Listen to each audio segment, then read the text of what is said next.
Dal derby tra le due reginette del calcio lucano, impegnate in tornei nazionali sino al vice olimpo della Serie B, al derby tra due formazioni alla ricerca della loro identità, forse mai ritrovata in questo campionato, con ambizioni di promozione impantanate, proprio come i 22 giocatori oggi nel terreno melmoso del Viviani. Alla fine un opaco 0-0 che non serve a nessuno, con partita ravvivata dagli striscioni esposti dalle due tifoserie e da qualche lampo proveniente dai calciatori.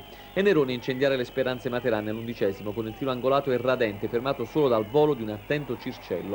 La prima occasione del migliore momento degli ospiti, guidati da un inesauribile Rubino. Ospiti che mettono sotto scacco i padroni di casa, non matto solo grazie alla propensione al volo di Circello che decolla di nuovo al 17° per intercettare l'insidiosa stoccata di Garrone. Poi il Materasassi si concede una pausa lasciando lo scettro delle operazioni a De Solda che al 23° sorprende quasi tutti tranne il vigile Occhiuzzi. Un'accelerazione del padrone di casa che continua per altri 6 minuti quando è Zanini che salva la sua squadra da una situazione pericolosa.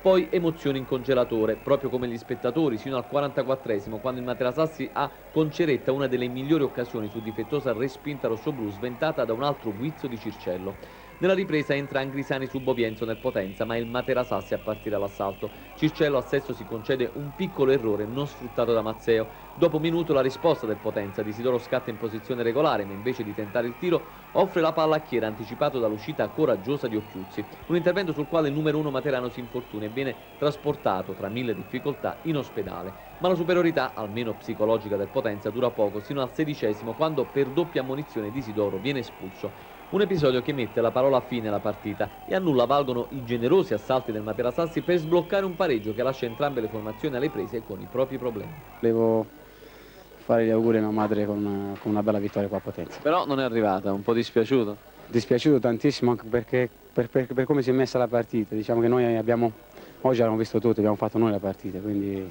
chi meritava di vincere oggi è, con tutto il rispetto per il Potenza, noi eravamo più forti oggi. Visto come sono andate le cose è un punto soddisfacente alla fine, questi punti te li risolvi con andare avanti nel campionato, un punto poi può essere importante, di conseguenza va bene così oggi, va bene.